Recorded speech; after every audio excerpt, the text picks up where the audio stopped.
को छूने वाला। Assalamu alaikum warahmatullahi wabarakatuh. It's me Fazda Mushtaq from AGS Hajinar standing in front of you to talk about a very great topic which is scientific innovation for a sustainable future. It's really a great topic for all the students to understand. Dear friends, as we all know, the world is facing many challenges today from climate change to resource. But the good news is that science and technology have the potential to help us overcome all these challenges. It creates a sustainable future for ourselves and future generations. There are many scientific innovations that can help us achieve this goal. For example, renewable energy technologies like solar and wind power can help us reduce our reliance on fossil fuels, which are very harmful, and lower our carbon footprint. Similarly, advance in energy storage technology can help us store excess energy generated by renewable resources. For us, another area where science can help is in agriculture by developing new crops varieties that are more resistant to drought and pests. We can increase food production while reducing the need from harmful pesticides and fertilizers, which are creating a big threat to water animals or aquatic animals. In addition, scientific innovations can help us reduce waste and improve recycling. For example, new materials like bioplastic can be used to replace traditional plastic, which are harmful to the environment, and advances in recycling. Technology can help us recover valuable resources from waste streams. There are some very famous examples like ocean water. क्या हम में से कभी किसी ने सोचा था कि हम ओशन वाटर को पी सकते हैं? हम सबको पता है कि ओशन वाटर बहुत ज़्यादा सॉल्टी होता है हमारे यूज के लिए. But I would like to tell you that there's an island known as Mali. वहाँ पे पानी की बहुत ज़्यादा किल्लत है. आप नॉर्मली गैस कीजिए जिस जगह में पानी की किल्लत होती है वहाँ पे लोग प्यासे मरते हैं. बट उस कंट्री ने टेक्नोलॉजी को यूज करके उस पानी को पीने के लायक बनाया. वहाँ पे ओशन वाटर ड्रिंकिंग वाटर के तौर पे यूज होता है. ये सब खाली टेक्नोलॉजी की वजह से ही हो सका है. वहाँ पे वही जो ओशन वाटर होता है उसे एग्रीकल्चर में यूज किया जाता है, उसे पीने के लिए यूज किया जाता है, उसे हर काम में यूज किया जाता है. There is a concept of plastic roads. I hope that you have heard it before. Plastic roads India ने कॉन्सेप्ट लाया क्योंकि इंडिया बहुत ज़्यादा प्लास्टिक प्रोड्यूस करता है. इंडिया में एक कॉन्सेप्ट आया था प्लास्टिक रोड्स, जिसकी वजह से इंडिया में जितनी भी रोड्स बन रही हैं अभी, as we all know that roads are very basic thing for our economy. तो जितनी भी रोड्स आज से बनेगी वो सारी प्लास्टिक से बनेगी. I know listening this is a little bit fantastic, but जो प्लास्टिक रोड्स हैं वो बहुत ज़्यादा चीप है as compare to these other roads. ये प्लास्टिक रोड्स बहुत ज़्यादा चीपली अवेलेबल भी हैं. ये रोड्स बहुत सारी जगहों पे बन भी रही है, इनका कंस्ट्रक्शन स्टार्ट भी हो चुका है.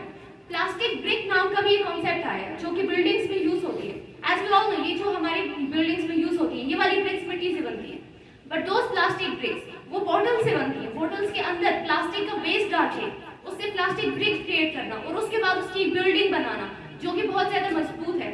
उन बिल्डिंग्स की चेकिंग भी हुई थी. वो एनवायरमेंट वो अर्थक्वेक को भी अर्थक्वेक से भी उन्हें कोई हार्म नहीं होता है. बहुत सारी जगहों पे उनकी कंस्ट्रक्शन भी स्टार्ट हो रही है. एज वी ऑल नो कि कई जगहों पे जीन्स का बहुत ज़्यादा प्रॉब्लम रहता है. ये सब टेक्नोलॉजी का ही पार्ट है, इनोवेशन ही है. ये एक कॉन्सेप्ट आया गया है जिसका नाम है जेनेटिक मॉडिफिकेशन. इससे हमारे जीन्स के अंदर मॉडिफिकेशन की जाती है. हमें सबको पता है कि हमें हेरिडिटी करके कुछ ऐसी चीज़ें मिलती हैं जो अनवांटेड होती हैं, लाइक जवानी में बाल झड़ जाना, या फिर कईयों में तो आई साइट का प्रॉब्लम होता है, कईयों में अलग अलग प्रॉब्लम्स होते हैं. बट इन सबको प्रॉब्लम्स, इन सारी प्रॉब्लम्स को ओवरकम किया जा रहा है. किससे? खाली टेक्नोलॉजी की मदद से. उस कॉन्सेप्ट में ऐसा होता है कि जो हमारी जीन्स है उसमें मॉडिफिकेशन लाई जाती है. जो ऐसे बाल झड़ने वाले या फिर ब्लाइंडनेस का जो जितने भी जीन्स होते हैं उन्हें मॉडिफाई करके नॉर्मल जीन्स डाले जाते हैं वहाँ पे. ये सब पॉसिबल हो सका है खाली इनोवेशंस की वजह से. ये सब हमारे फ्यूचर को बहुत ज़्यादा सस्टेनेबल बनाते हैं. Of course, these are just a few examples. ये बहुत छोटी-छोटी एग्जाम्पल्स दे रही हूँ मैं, बट एक बड़ा बदलाव लाने के लिए हमें अपने घर से शुरुआत करनी चाहिए. अगर हम अपना प्लास्टिक वेस्ट जितना भी है उसे पानी में ना डालकर एक पिट में डाल दें, वो भी एक बहुत बड़ा चेंज क्रिएट कर सकता है. आगे कितने ज़्यादा नाले साफ हो जाएंगे हम इमेजिन भी नहीं कर सकते. मैं आपको एक रिसर्च बताना चाहूंगी। कोविड-19 में बताया गया था, क्योंकि हम सब अपनी घरों के अंदर कैद थे। We all are social animals, हम सारे सोशल एनिमल्स अपने घरों के अंदर कैद थे कोविड-19 के अंदर। उसका इम्पैक्ट आप सबको पता है। हमने तो खाली उसका नेगेटिव इम्पैक्ट ही देखा है, बट एक पॉजिटिव इम्पैक्ट भी है। बहुत सारी कंट्रीज के अंदर जो भी नदी नाले थे वो पूरे क्लियर हो गए थे। जब इस पे रिसर्च की गई कि कैसे क्लियर हुए, पता चला कि जो सोशल एनिमल है उसे कैद करने की वजह से वो सब क्लियर हुए। अगर ये सोशल एनिमल थोड़ा सा भी ध्यान दे अपने एनवायरमेंट पे, तो जमीन और आसमान का फर्क पैदा हो सकता है। जैसा ये है उससे ये कहीं गुना बेहतर बन सकता है। हमें खुद नहीं पता होता, जब हम एक टॉफी लेते हैं हम उसका रैपर कहाँ डालेंगे। अगर वही हम अपने बैग के साइड वाले पॉकेट में डाल के उसे घर तक ले जाके अपनी पेट में डाल दें, वहां से भी एक बहुत बड़ा चेंज हो सकता है। हर जगह पे डस्टबिन लगे होते हैं, but no one literally care about that, उन्हें क्लीन करना या फिर कुछ भी करना।